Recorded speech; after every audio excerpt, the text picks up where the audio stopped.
This is Make It Plain. Make It Plain. MIP With Masamela Matfumo. Mark Thompson. Make It Plain. Get woke.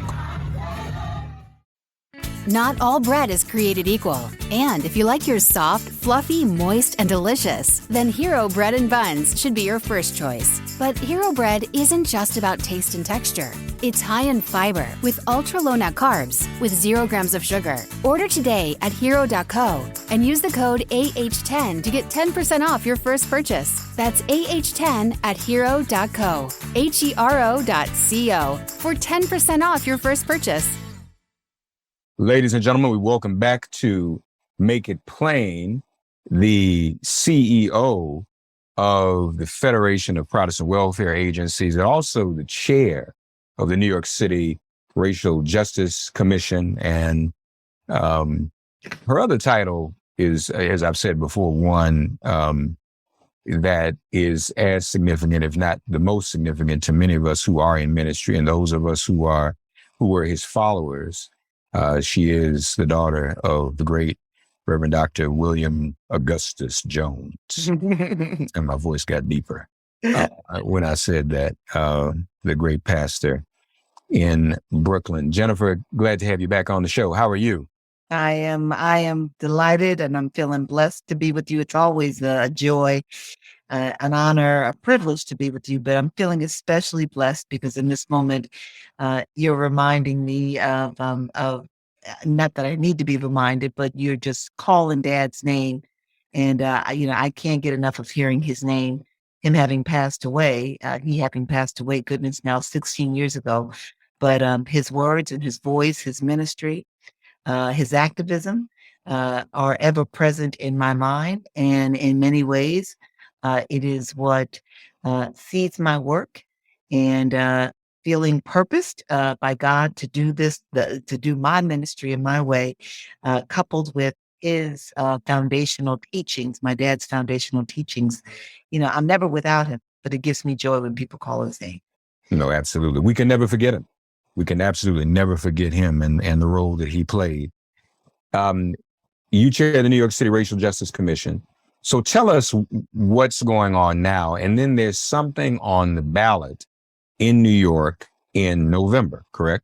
Absolutely. So the Racial Justice Commission, just by way of background very quickly, was established in March of 2021 by then Mayor Bill de Blasio.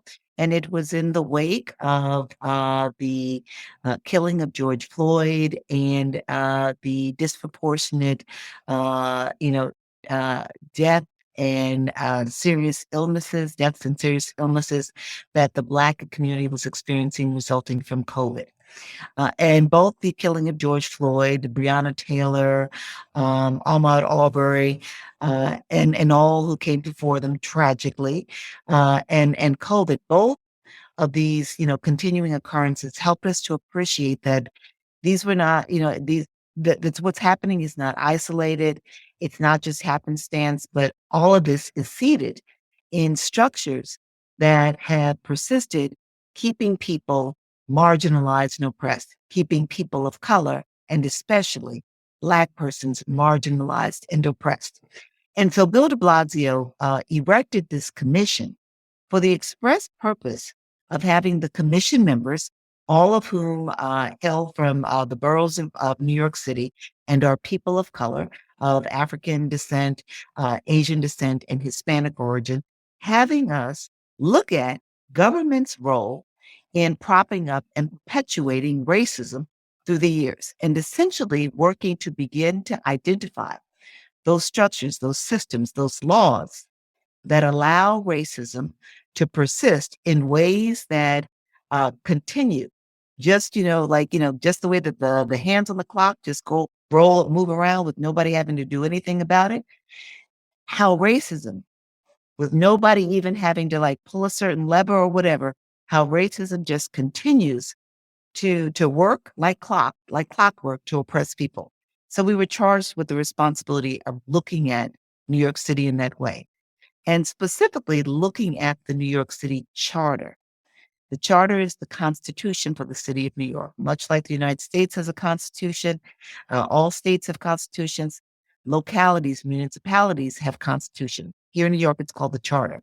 We were charged with looking at the Charter and beginning to identify ways of dismantling structural racism in New York City government functioning. So here we are, better than a year out. We are now, I guess, a little more than 18 months or a little less than 18 months into the work of the commission. But back in the winter, the commission voted out 3 proposals that have been put forward to begin to dismantle structural racism here in New York City in government functioning. And they're going to appear on the ballot, on the general election ballot in November. So the commission's been at the work of looking at racism, looking at laws that prop it up, and then looking at how New York City can, by changing the laws, can begin to undo racism and all of the impact by design, implication, impact of laws, looking at how it harms people and working to undo that. You're talking about, of course, institutionalized racism. Mm-hmm. That does just happen when we're sitting still. Absolutely. When we sit still, it's like it's so institutionalized, it doesn't sit still. No. It's like, think about it this way. What's a good example? That we have a city and a society where people want to apply for contracts to manage the pension of the city of New York. But the structural laws are designed such that you have to already be managing as an entity, an institution, a certain level of assets. And so if it's built into the law that you have to have a certain level of assets before you can even begin to consider applying for a government contract to manage the city's pension, well, if you don't have those assets, then you can't engage. And who in America, because of these structures, has been kept from managing assets to begin with? So make it plainer, make it, as the name of the show says, make it plain. Here in New York City, to manage the assets, the pension of several city agency employees, currently, you have to have several $100 million under management, asset management as an entity, an institution, a firm, to even be eligible to apply to manage the government's pension. Most Black asset management companies don't have several $100 million, so they can't even begin to apply. That's in the law. You got to change those laws. So it just happens without even anybody trying to do anything about it. Now, if I understand this correctly, there are essentially, I think, 3 things on the ballot. Yes. That the New York City Commission for Racial Justice is driving. First of all, to add a statement of values to guide the government. So this would be proposed language for a new preamble to the charter you speak of, correct? Yes. And what that would do is, if you got, we all know that, biblically the verse, where there is no vision, the people shall perish. Think about the preamble in that way.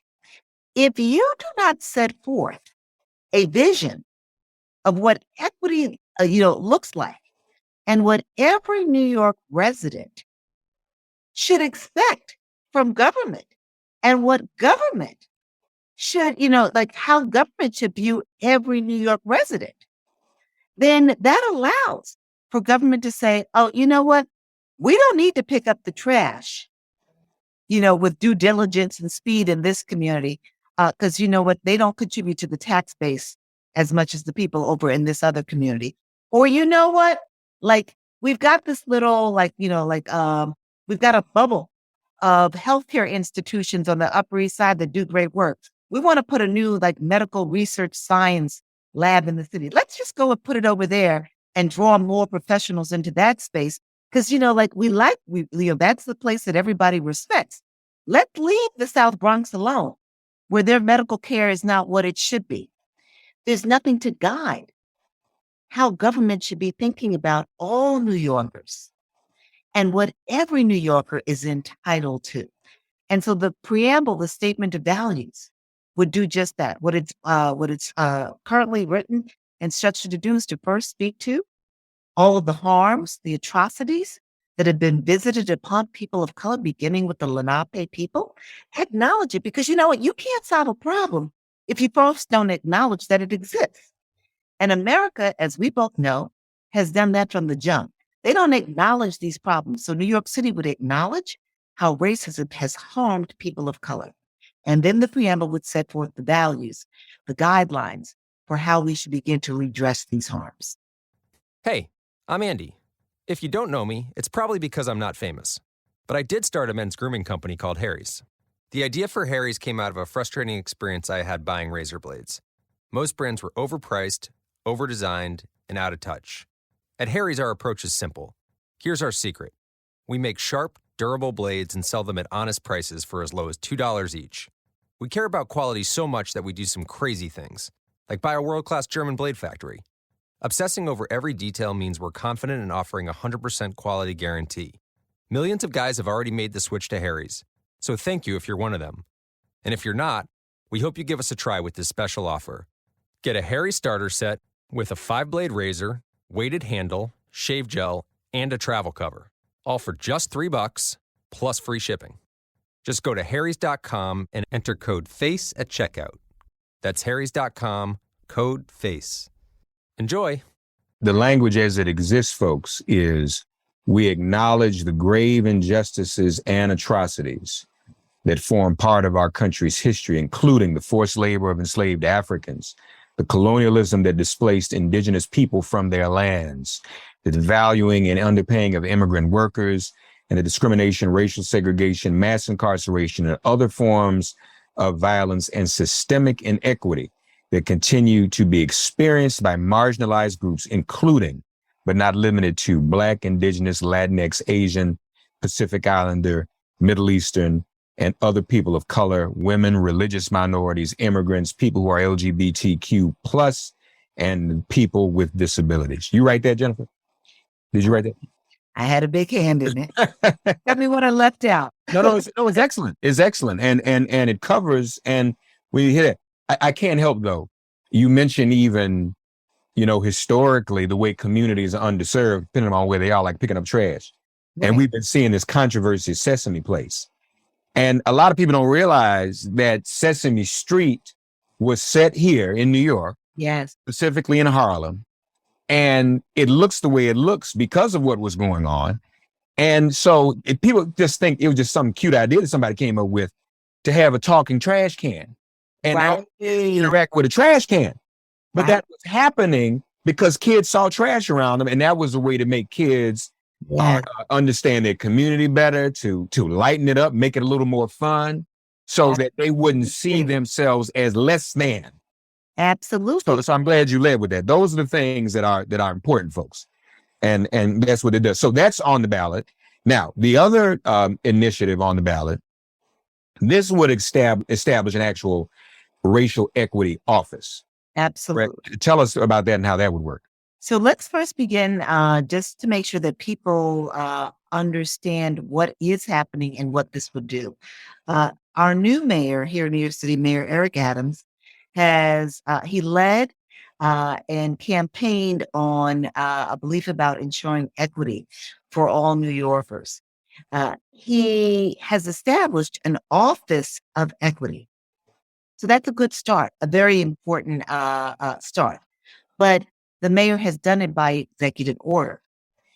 Executive orders, as we all well know and appreciate, thankfully, considering what we just went through with President Trump and all of his nonsensical executive orders, they can easily be undone by the next executive who comes into office.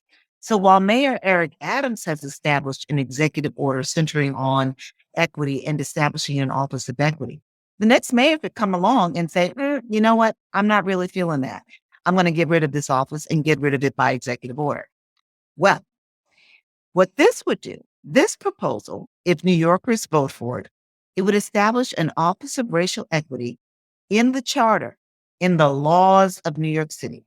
an office that would be stood up, much like the New York Police Department, the fire department, the Office of Domestic Violence, the Department of Sanitation.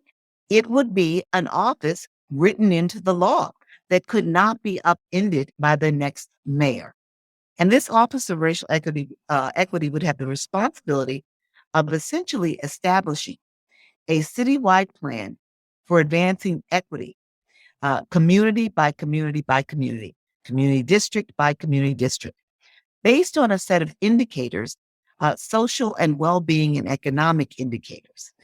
There are as many as 105 that are already in the charter. The beauty of this is that the indicators, there'd be a baseline, and it wouldn't be, oh, let's try and get our communities with the lowest income up like 1 or 2 points. No, the baseline would be, let's see how Mott Haven in the Bronx is doing, Oceanville in Brooklyn, New York, or some parts of Bed-Stuy that haven't been gentrified. Let's see how they're faring on these social, economic, and well-being metrics compared to the Upper East Side, the Upper West Side, Brooklyn Heights in New York City, the more affluent communities. And the game plan is everybody needs to be at the same level, not just bring up the lower income communities 1 or 2, points on the scale, but everybody needs to be at the same level. City and mayoral offices and agencies would then be tasked with developing equity plans with goals and timelines to move them up, to move communities to these levels. Their policies, their funding, their allocations of resources would then have to align with these plans. And then there would be a complementing commission that lives in perpetuity as well, that is comprised of everyday New Yorkers, many of whom have experienced discrimination and racism, who would be the checks and balances on these plans. Do the plans go far enough? Do the plans have, goals that are actionable? Has the city lived up to what it said that it would do? And then it'd be comprised of city council appointees, mayoral appointees, and borough-wide appointees. So there'd also be a checks and balances there. Outstanding, folks. That's on your ballot in New York as well, if you're in New York. And look, those who don't live in New York, it's still a relevant conversation for you because everything, and I've said this 1,000 times, Jennifer, a lot of the politics we deal with is really local. Mm-hmm. And especially we're talking about police and election boards and all that. And of course, each community has its own unique characteristics. So I hope people are taking notes where you live, because this is something that you perhaps would want to do in your neck of the woods. Now, here's something else. This is very important. This is something else on the ballot. This would, it would amend the city charter. Check this out, folks. And now, even if everybody who doesn't even live in New York will understand this, require the city to create a true cost of living measure to track the actual cost in New York City of meeting essential needs, housing, food, childcare, transportation, etc. A true cost of living. That's very important, Jennifer. What will that do? How will that be applied once we get that and that true cost of living measure is established and studied every year? So let me just tell you quickly, it is a hot summer day, but every time I hear about and talk about this proposal, I get like goosebumps as though I've got chills, because this is a real game changer.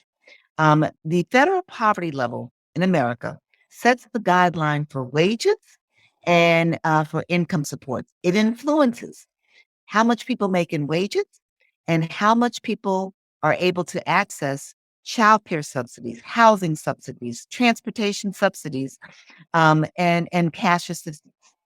The federal poverty level says that for a family of 4 living anywhere in America, they need just $27,750 to technically not be poor. And then wages is set off of that. That is why the federal minimum wage currently stands at $7.25.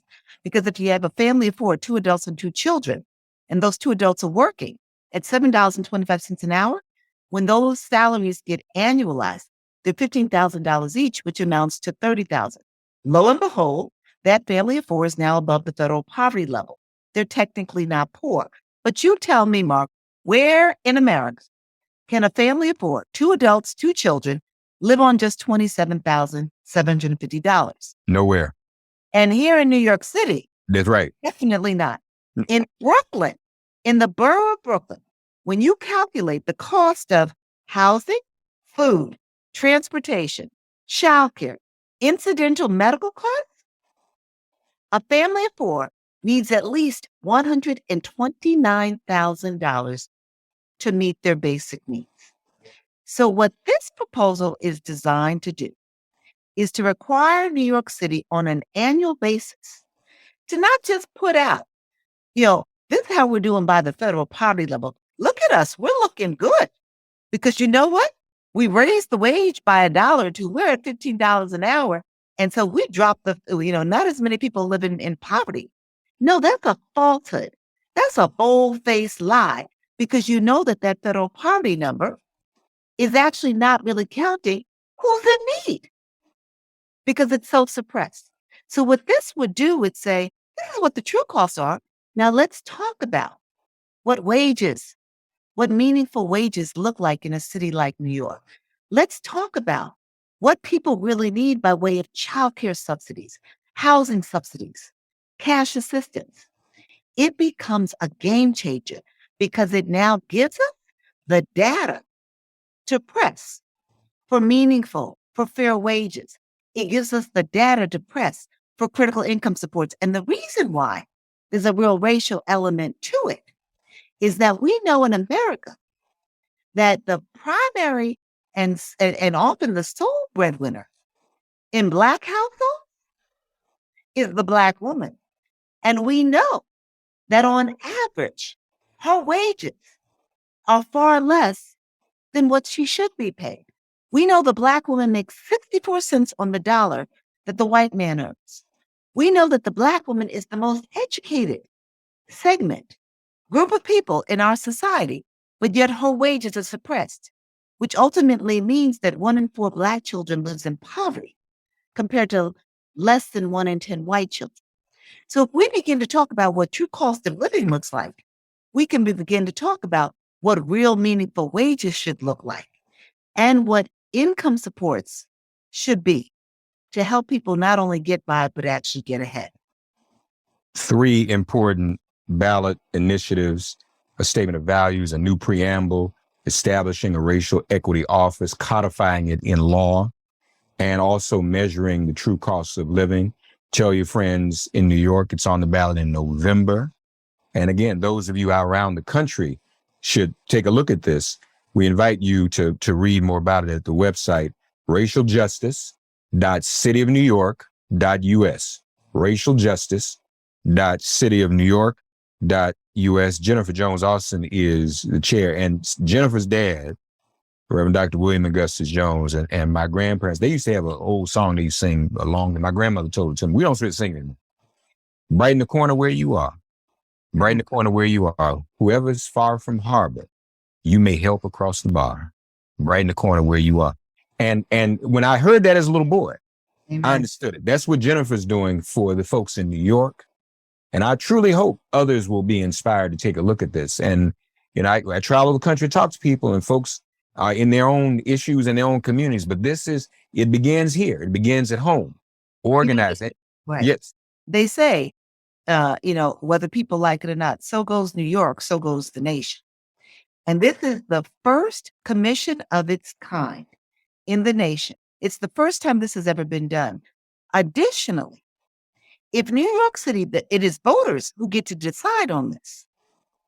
So, somebody once said to me, you could fail in bringing forth these proposals. People may not like them. You could fail.